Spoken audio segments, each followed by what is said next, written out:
Hello, lovely people. Welcome to my All the World's a Page wrap up video. Dooby dooby dooby dooby dooby dooby dooby dooby dooby doo. Dooby dooby dooby dooby dooby dooby dooby dooby Sophie vlogs. I posted my April TBR, well, I filmed my April TBR before I remembered that April is the month that All the World's a Page readathon takes place. This is a Shakespeare-inspired readathon that is run by Olivia Savannah from Olivia's Catastrophe, Cara from Wild Book Garden, and Julia from Shakespeare and Such.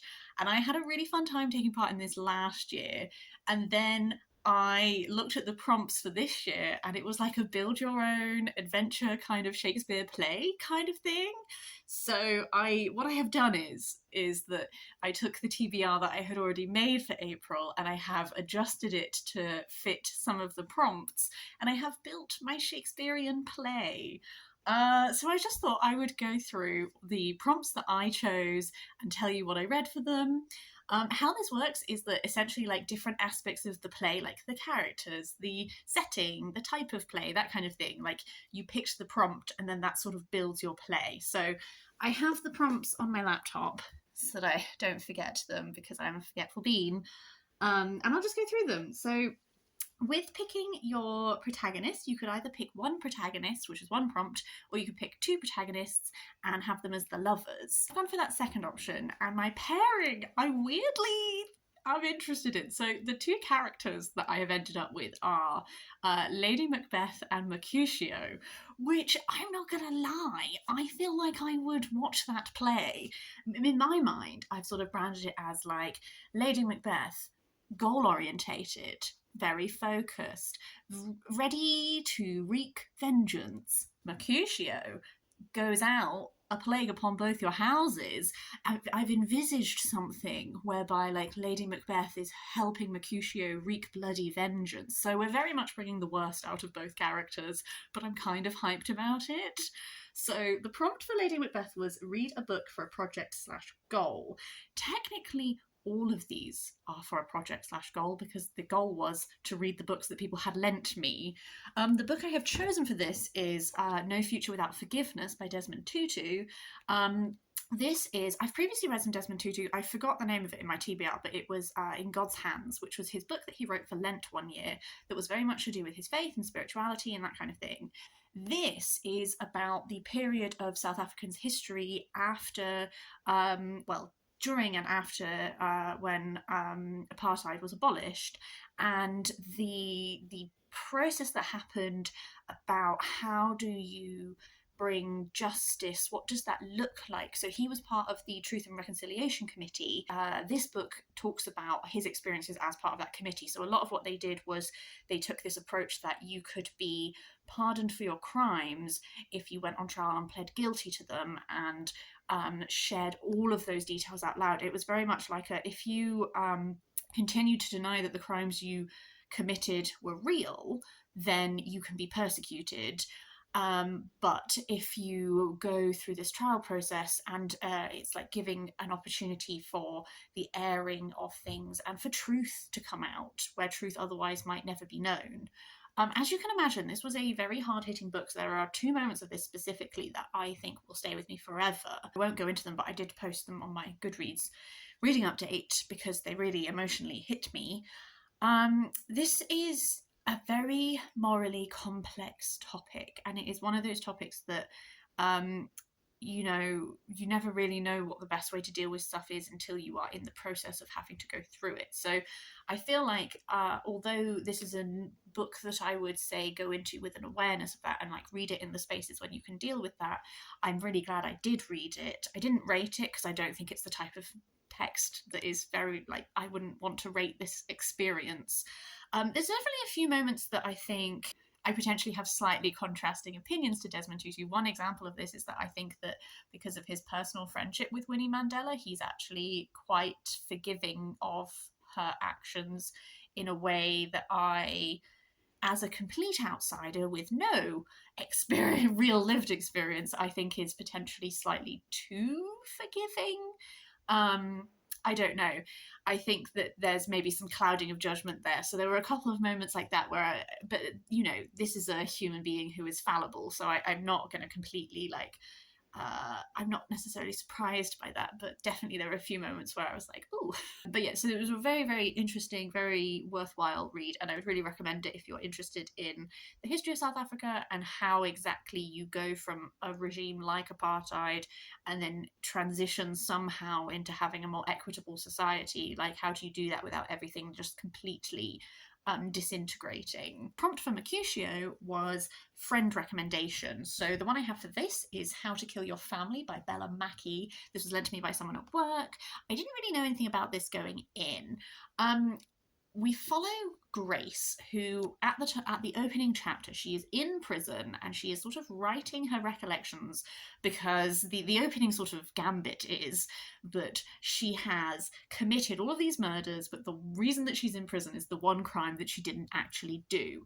So she's very much like writing down her thoughts as part of being in prison to cope with it, and she takes you through like this plot she had to bump off members of her family because essentially her father didn't claim ownership of her. This is a family that excluded her. She's in some ways like seeking vengeance, that kind of thing. Okay, a positive about this book is I found this very readable. This was a super easy read.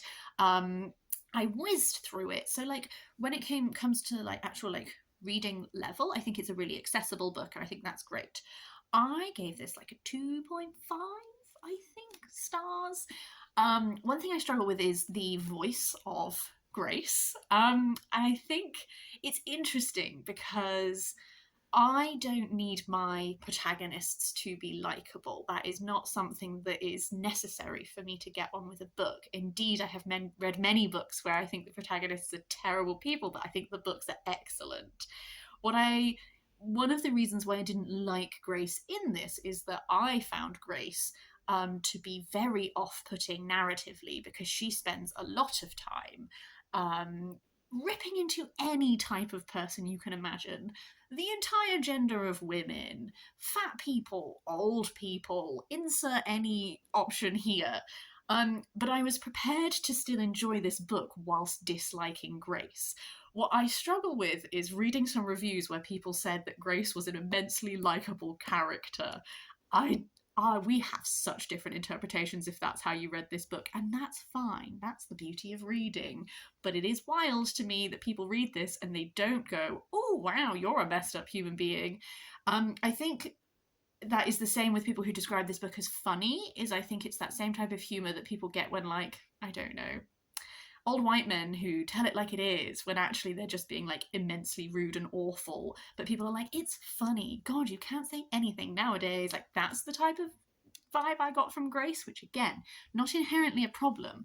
I thought we were going to do something more interesting with that. You know, like I've read a number of like Margaret Atwood books, for example, where the main character, I'm like, objectively, you're not a very good human being, but that's part of what the book is, and it is doing that. And so I wondered if we were going to make a bigger point of the fact that Grace is a person who, so say, is seeking justice by taking vengeance upon those who, due to backstory, like abandoned her mother. That is something that is interesting, but actually what is happening is that Grace herself, like, she is so bloody minded in pursuit of this goal that she neglects all of her actual relationships in her life. She is incredibly judgmental and awful about most types of people in the world.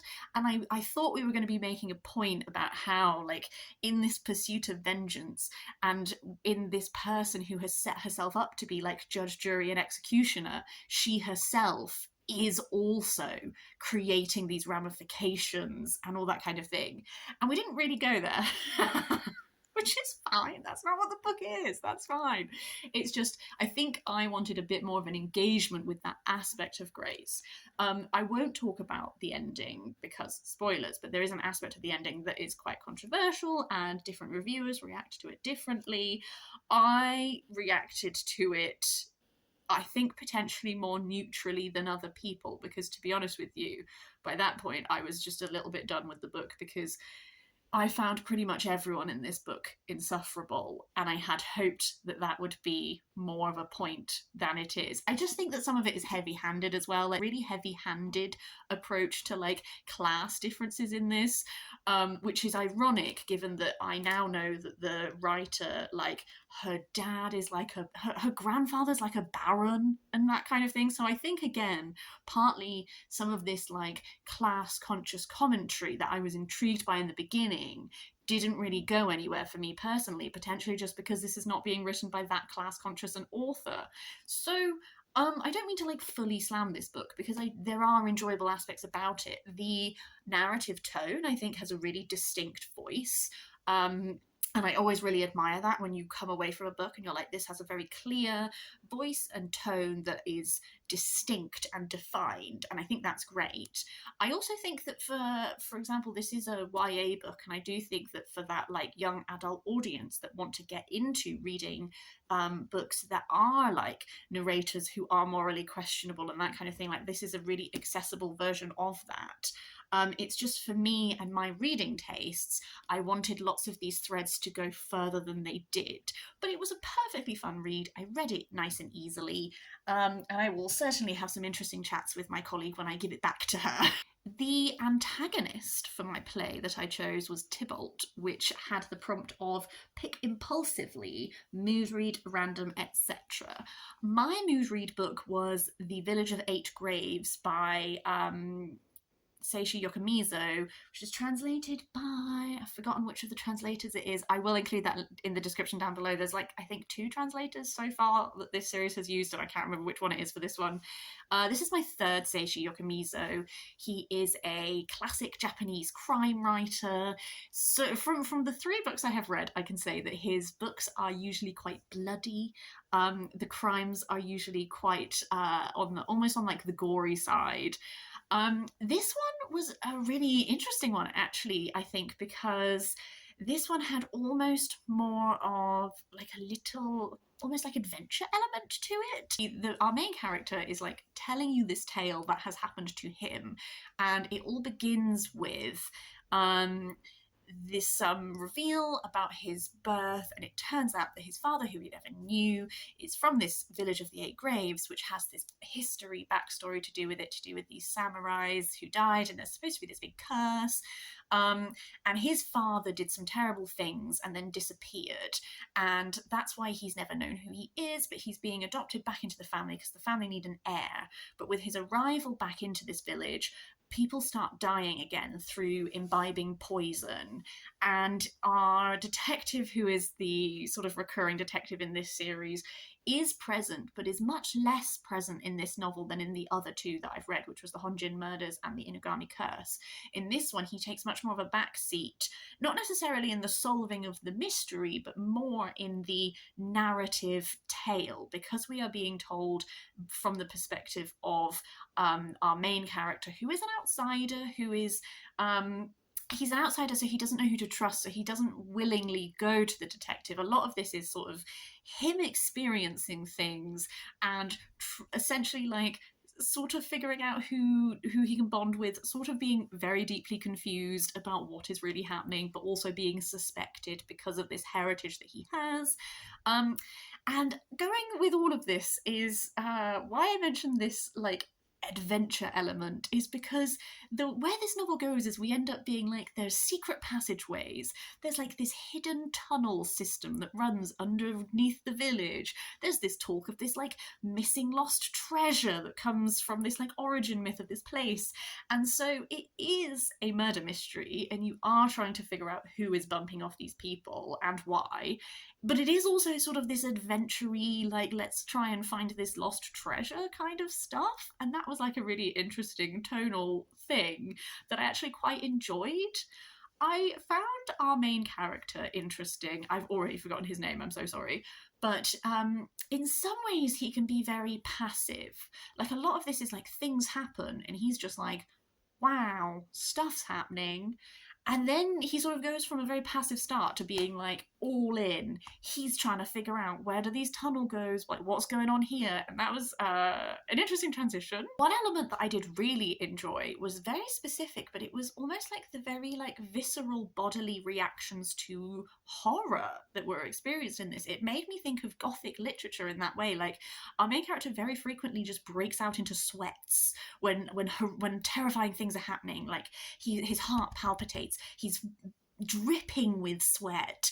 It's this very physical reaction to horror that is something that I associate with extremely classic early Gothic, and that is in some ways rooted in place as well. So there were lots of elements of this that made me think of classic Gothic fiction, and I really, really enjoyed that aspect. One thing that I'm still not blown away by with Seishi Yokomizo is his writing of women. Women in this, I think, fall very easily into like they're often our main character's allies, but that's often because they're just like they think he's great. Like all of his sisters are like, you're wonderful, I'm gonna trust you instantaneously. But there is always, I think, an element with murder mysteries of suspension of disbelief, and I treated it as an aspect of that, which I do with Agatha Christie's when things get a little unbelievable and that sort of thing. But on the whole, I will say that I actually really enjoyed this one, and I have another Seishi Yokomizo. I think I said previously in my last review that I was maybe not going to buy any more of his because I don't think I found the Inugami Curse interesting, but I didn't like love it. This one I think I enjoyed enough that I'm like, actually, when they translate more of his work, I think I will continue reading it because I do find a lot of the structure of his murder mysteries to be really interesting. I think he does a really interesting. Each book so far has had a very different narrative framing, and I've been really enjoying that sort of engagement with form and awareness of genre as well. For my supporting character, I chose Hippolyta from A Midsummer Night's Dream, and I went for picking a book that is drawing on mythology. For that, I went for The Witch's Heart by Genevieve Gornichec, which is drawing on Norse mythology. Our main character, Angerboda, I think is how you say her name, is a combination of a number of women from Norse myth into this one figure. I enjoyed the reading of this, but I also have some critiques of it. So one thing that I really liked is I really liked the way that Angerboda's character is a combination of different women from Norse myth that have been weaved together into this one. I thought that that was a really great way of bringing together lots of these figures who might not have too big a presence but do have really interesting presences and tying them into one unified whole. I think a lot of this for me is that this just could have been a lot shorter. For me personally, the pacing was a bit off. Like, the first 150 pages of this is like, Angerboda meets Loki. They have lots of arguments. They start a relationship. She has a child. She has another child. She has another child. There's just a lot of just being in her house in the woods as she is existing. And I would have liked it more if I'd have been interested in the banter between her and Loki. I am yet to find a Loki that I really like. I don't know what it is, but this like modern idea of Loki as needing to be extremely snarky and sarcastic and all of that kind of thing just doesn't work for me. When I read like the banter in this book, I find it cringe. That's me personally, that's my personal taste. I know lots of people will absolutely ship this and they will love it. It's just if you're not invested in that element, then those first 150 pages are quite slow. From this split into parts, so from part 2 onwards is where I got very much more interested, because there is a lot to do with questioning Ragnarok, and can Ragnarok be stopped? Can it be, if not stopped, what is set, and can you work within those limits to make outcomes better for your side? There's a lot of looking at the Aesir and how their blind belief that people should do what they say and follow their belief and all that thing, like how does that impact the other people in this world? Lots of those more complex topics is what I found particularly interesting about this, and I did really enjoy that side of it. There is some like reveals in this that I thought were like extremely transparently obvious for a really long time, and that always just means that they never like hit properly when they're finally revealed, because you're like, yeah guys, I know.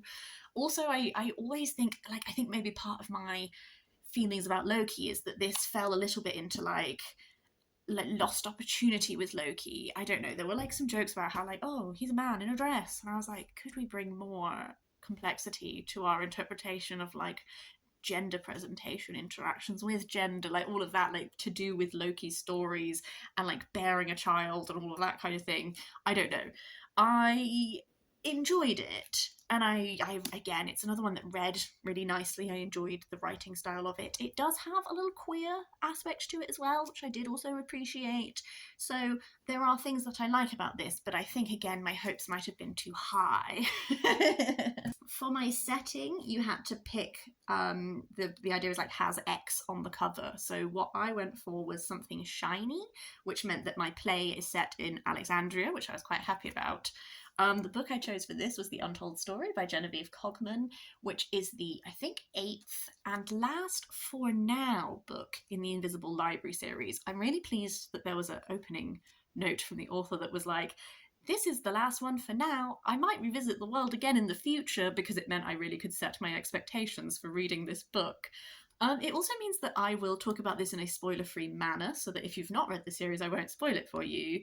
The Invisible Library is a series that is around this library that exists between lots and lots of dimensions, and librarians go and they get books from other worlds and they bring them back to the library, and that creates stability by collecting these books that are one-off. They are the only ones of themselves that exist in all of these dimensions. There are dragons that are creature of law, there are fae that are creatures of chaos. This novel particularly is looking a lot at the library's origins, which is something we've been building to for quite some time, and it's also looking at the role that the library has with dragons and fae and all that kind of thing. The library has been getting much more politically engaged as this series has gone on, and that's been very interesting, and there are lots of ramifications that are like explored and stuff in here. This is another one where I will say I had a really fun time. I love this series. I think it is so readable. I love it so much. I also really like series that do come to an end. I really appreciate when an author has a story that they are telling and they tell it, and then maybe they'll tell another story later. But this very much wraps up like big villain arcs, things that have been bubbling since literally like the second book in the series, stuff like that. I really appreciate that. I think, again, the pacing could potentially have been a little tighter. Like, there's a lot of, like, not much happening and then suddenly lots and lots happening, which is always, like, a fun time in some ways because you get to, like, romp on home. I just think for, like, a final book where we're wrapping lots of stuff up, there was lots of, like, we go here and we are told information. We go here and then we find information. And then it's like, and now it's all go. However, I think the characters in this series are great. I think the writing is always really fun. I ripped through this. I am very excited for Genevieve Cogman's next book, which is called Scarlet, which is inspired by the Scarlet Pimpernel, set during Revolutionary France, I believe. I am super excited for that. I'm really looking forward to see what else she writes. I'm pleased that this series has been rounded off in some ways, but I would definitely be open to more books in the future, Genevieve. Please, I love them so much. But yeah, a fun time was had, and I definitely have come away and I'm like, this is a really solidly enjoyable series that I would really recommend to people, and I've had a really rollicksome time working my way through. The penultimate prompt was genre. I went for drama, which had the prompt trope you enjoy, because Will loves drama, that he does. The trope I chose was I really enjoy books that look at textile history, and so the book that I chose was The Pink Suit by Nicole Mary Kelby. I had previously talked about how I read White Truffles in Winter by this author, which is about Escoffier and his life, and I adored it. I will link down below where I talk about that. This is looking a little bit at Jackie Kennedy, but it's looking at the seamstress who is a real person who... the seamstress is a real person. I know that this does take liberties with the telling of her story, so it's not like a true telling of this woman's life, but it is looking at the person who made the pink suit that Jackie Kennedy wore, specifically the suit that she was wearing in the car when JFK was assassinated. And this seamstress never interacted with her. So one theme that runs throughout this is sort of like the idea of this woman. My favourite thing that ran throughout this was the textile history. So I didn't know, because to be frank, I'm not massively interested in this time of history in America. But I didn't know that it was this big thing, that the tabloid made a big deal out of Jackie Kay buying French clothes. And so ateliers in America would go to Paris Fashion Week and go to all the runways, sketch out the outfits, and then go home and rip them all off. But they would pay like a licensing fee in order to do that. So this suit is essentially ripping off Chanel, but that way, by having it made in an atelier in New York, you get to say that it's made in America and you're supporting American production. And I didn't know about any of that, and that was really interesting. Um, I loved all of the talk about making clothes and fabric and textiles, and the way that the clothes evoke this emotion and all that kind of thing. That was lovely. Where this particularly fell down for me was just in the characterization. Um, the story that this woman has, Kate, is just very generic. It's very clear. You're like, oh, this is the man that you're going to have a romance with, and there's like uh there's conflict between her and the guy that you know that she's interested in, which I still don't really understand why it was there. It felt like very manufactured, like conflict that didn't really have its roots in anything. There's conflict between her and her sister that I also don't understand, that didn't actually go anywhere, that was just made me be like, God, you're really horrible. And there's like a lot of these conflicts that are to do with the personal characterization just felt like they were there purely for the point of view of like, okay, well, we're going to have relationship drama until such a point as we just decide that it's not going to be there anymore, and then you're just going to get together. So I think where the White Troubles in Winter, the characterization really worked for me because we were capturing like the ephemeral idea of an immensely famous person, and I sort of felt like we accepted through reading that book that you'll never truly know who this man is, but we'll get a sense of some of his attributes. Whereas because this is based on someone who is much less well known, I think potentially that characterization element like fell down a bit for me, because there's not that idea of a person. There is the idea of Jackie Kay that is explored, and about how like the luster of even though they've never met, the luster of being tangentially related to her in some way mean like it rubs off on Kate, and Kate gets to like, she gets treated differently because people know that she makes the dresses for the first lady and all of that. So that element I did enjoy. It's just that is a limited element in the novel, but still fun. I'm not sure I'll read any more of N.M. Kelby's work. It will depend on what historic figures and what the themes are, because I love food, and that was in Escoffier, and I do love textile history, and that was in this, so I did enjoy those aspects. The final prompt was like a bonus prompt. This was stage directions, and I went for Enter Three Witches, which had the prompt start a series. And I went for The Night Raven by Sarah Painter, which is book 1 of Crow Investigations. This is the one that in my TBR I didn't have yet, but I have now been lent. This is urban fantasy that is essentially our main character. I've got to remember people's names. Lydia. Lydia is part of a crime family. So London has these 4 crime families. There's the Crows, the Pearls, the Foxes, and there's a 4th one that's not really very present in this novel, and that's why I can't remember what they're called. But there's a 4th one. She hasn't been brought up sort of outside of the family because her father, who was the youngest child, essentially got out. He got permission to not be engaged with the crime. Happy days. She's had a work kerfuffle that means she's had to return to London, and she's doing her uncle a favour by house-sitting in this place, except it's the family, so favours come with strings. She does not think she has any magical powers like the rest of her family, but in her first night in her new house, she sees a ghost, and then shenanigans ensue. This builds into an investigation about a missing family member. Is it something to do with these families? There is a truce. Has the truce been broken? If it is, oh boy, that's not good news. I don't think I'm going to read the rest of this series. I think that there are lots of interesting things being set up in this book. As a first book of a series, we didn't really delve into them. We had some bantery relationship that I didn't much care about. I'm more interested in the mystery of like the ghost in her house and stuff like this, which has not been explored yet because I anticipate that that will come in later in the series. I'm interested in the history of these families, which has been hinted at, but again, not really explored fully because it will come in later. I'm interested in the relationship with magic, which is again hinted at, but not really explored yet. So there are things I think that are interesting about this, and it was it's only like 200 something pages, and I spent quite a lot of the time being like, I don't know why I care about this case, because I don't really. I felt like the case oftentimes like almost had like a bit of a backseat. I don't know. I just was not overly invested, and this is like, I think I've been lent 10, 9 books that make this series.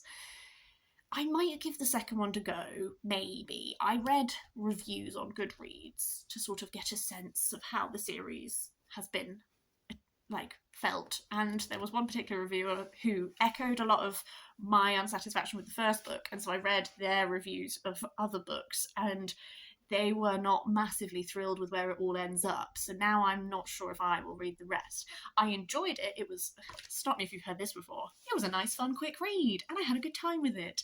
But I'm not sure that it is a series that I want to hugely continue. That's everything that I read for All the World's a Page. I did also read some other books that I will talk about in a secondary video because I feel like this one's potentially getting a bit long already. I read a lot in April. I had a really good time. I genuinely really enjoyed taking part in All the World's a Page. I love a choose your own adventure style prompt. I love Shakespeare. That's the one thing I didn't read. I meant to also read a Shakespeare play this month, and I did not because I got too distracted on focusing on reading the books that I need to return to people. I'd love to know, as a closing question, what your favourite Shakespeare play is. Maybe I will fit in a Shakespeare play in May, and maybe if one of your favourites is one that I haven't read, I could make that my Shakespeare play of the month. We'll see. But yes, I hope that you had a really nice April. I will see you next time for the other April wrap up, and in the meantime, have a lovely day.